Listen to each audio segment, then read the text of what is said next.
Assalamualaikum warahmatullahi wabarakatuh. Perkenalkan, nama saya Muhammad Faiz Fadilah dengan NIM 4444200060 dari Program Studi Teknologi Pangan Universitas Sultan Ageng Tirtayasa. Baik, di sini saya akan membahas mengenai suatu metode untuk menganalisis kadar mineral pada bahan pangan, yaitu elektroda selektif ion atau ISE.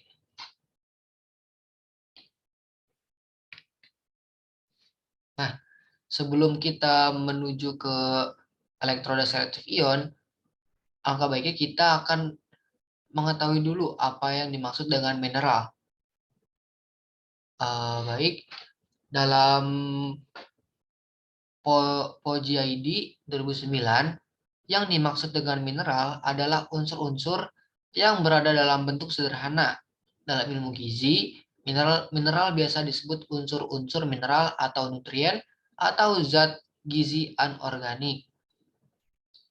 Pandangan nutrisi menyebutkan bahwa mineral adalah bahan anorganik yang dibutuhkan untuk proses kehidupan baik dalam bentuk ion atau elemen bebas.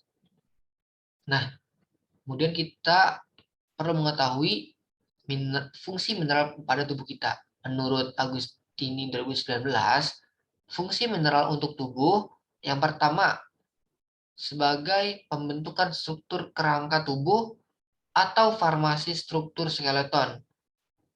Dalam hal ini yang berperan adalah mineral kalsium dan produknya adalah gigi dan tulang. Nah, fungsi yang kedua ya untuk mempertahankan tingkat koloidal cairan tubuh dan mengatur beberapa sifat fisik sistem koloid seperti tekanan osmotik, viskositas, difusi. Kemudian fungsi yang ketiga sebagai regulasi keseimbangan asam basa.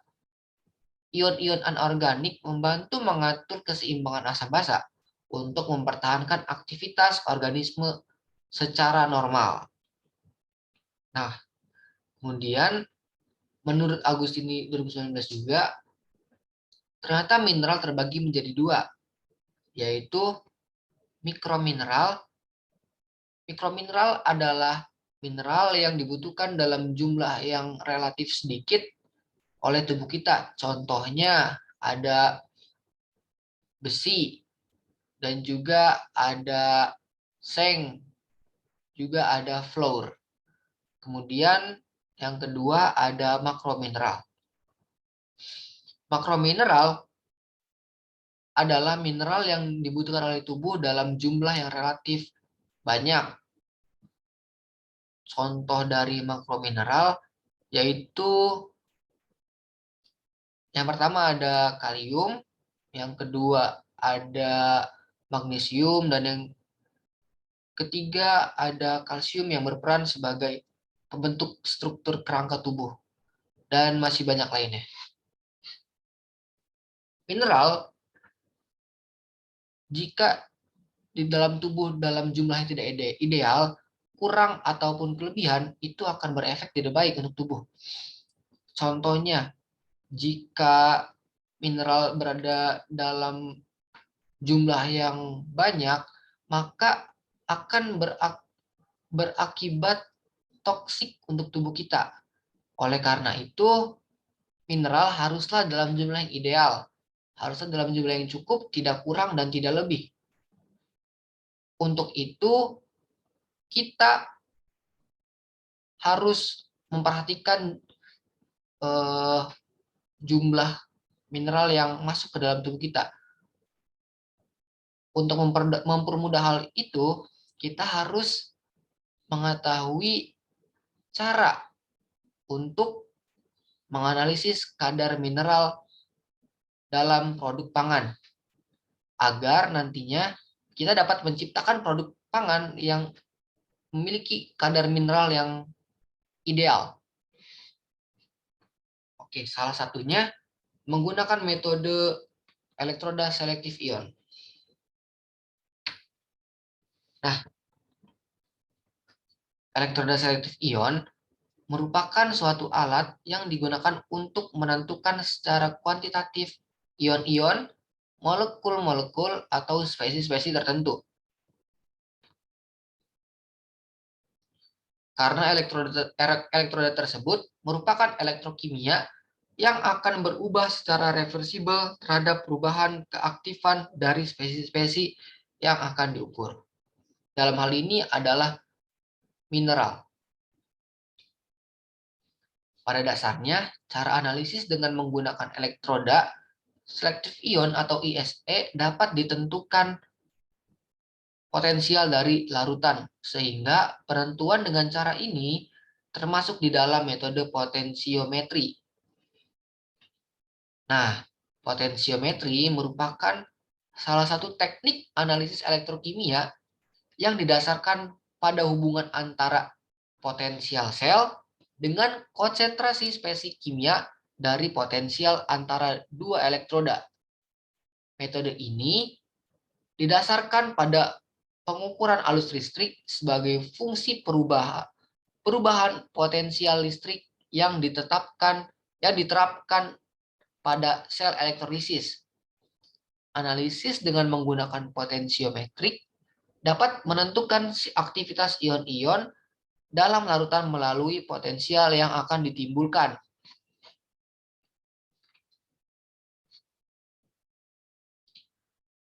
Kemudian ESI atau elektroda selektif ion merupakan metode yang sederhana dengan selektivitas dan ketetapan yang tinggi serta ekonomis untuk memonitoring konsentrasi dan spesies yang dipilih.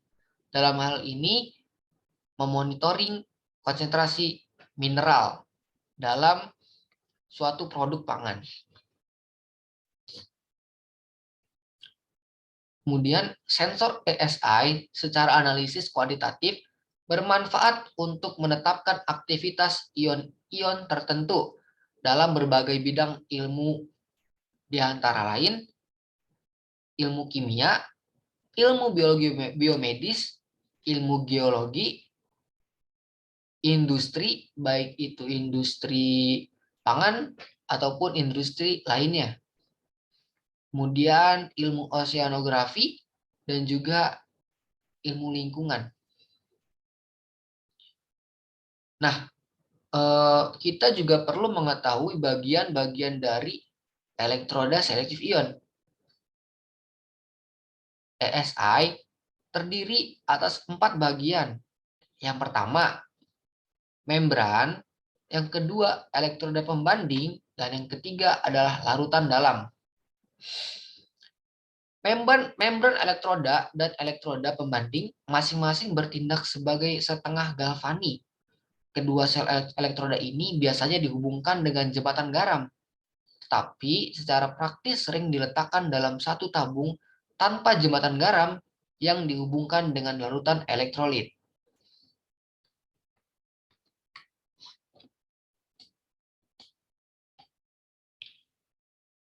Kemudian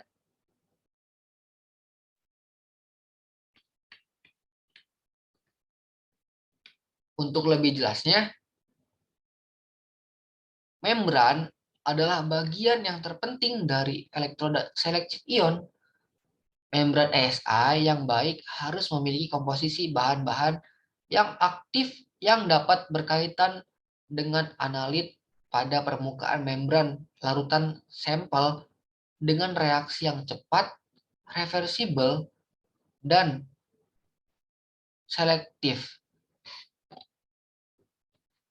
Membran yang digunakan harus bersifat inert terhadap larutan uji, selektif terhadap ion tertentu, dan memiliki kepekaan yang baik. Sedangkan elektroda pembanding adalah sebuah elektroda tunggal yang potensialnya diketahui dengan tepat dan dapat digunakan sebagai referensi untuk potensial elektroda lain. Elektroda pembanding adalah sebuah elektroda tunggal yang potensialnya diketahui dengan tepat dan dapat digunakan sebagai referensi untuk potensial elektroda lainnya.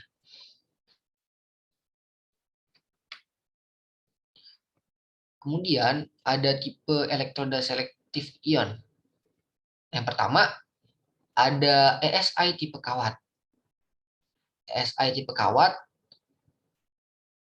terlapis pada umumnya memberikan respon potensial optimal setelah sensornya diprakondisikan dalam larutan ion pada saat pertama kali digunakan dalam pengukuran. Tetapi ESI tipe ini memiliki kekurangan, yakni selama pengukuran berlangsung, harga E0 yang diperoleh tidak tetap. Kemudian ada tipe yang kedua, yaitu tipe ESI tabung. ESI tipe tabung mempunyai kelebihan yaitu potensial elektroda pembanding dalam berharga tertentu dan stabil.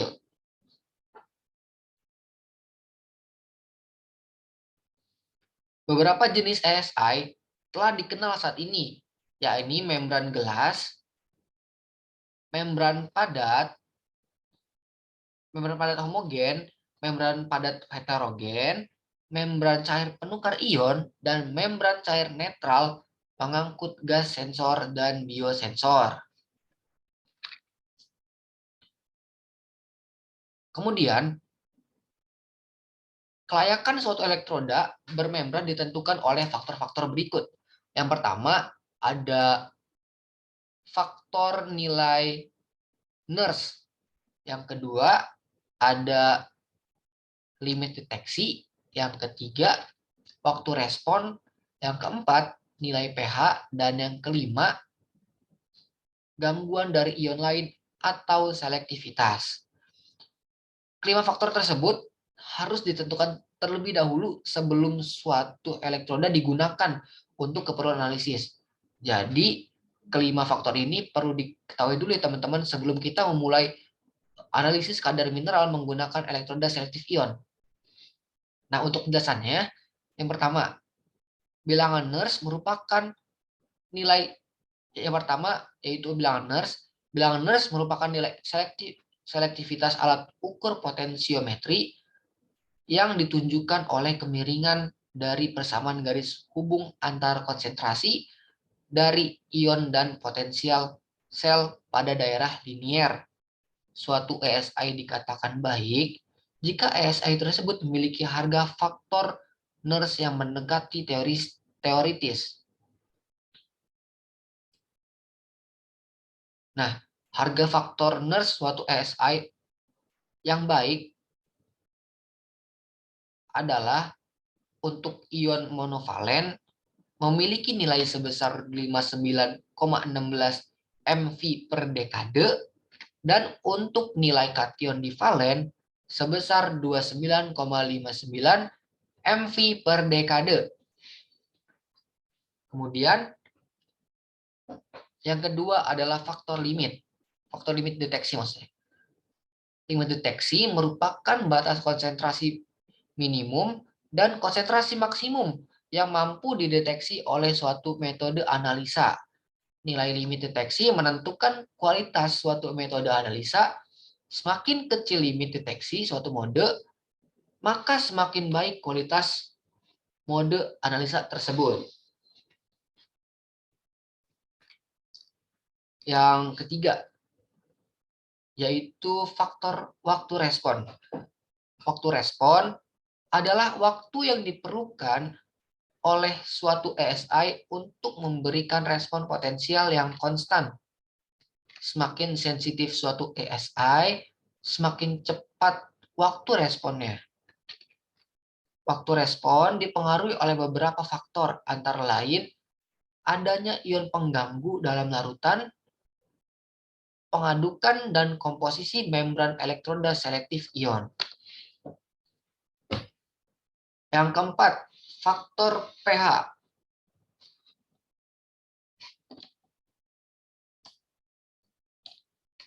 Nah, ternyata pH memiliki pengaruh yang signifikan terhadap kinerja dari suatu elektroda selektif ion, teman-teman. Nah, penambahan ion H+, dan OH- akan mempengaruhi proses kesetimbangan antara logam dan bahan aktif yang digunakan dalam proses analisa. Elektroda selektif ion tidak dapat bekerja dengan baik apabila pH yang digunakan terlalu tinggi, juga pH yang digunakan terlalu rendah. Jadi, pH yang digunakan untuk metode analisa elektroda selektif ion haruslah pH yang netral, tidak terlalu tinggi juga tidak terlalu rendah. Kemudian faktor yang kelima adalah selektivitas. Ini berhubungan dengan waktu respon ya teman-teman. Nah, selektivitas merupakan kemampuan ESI untuk membedakan antara ion yang berbeda dalam larutan yang sama. Selektivitas dari ESI ditunjukkan oleh parameter yaitu koefisien selektivitas.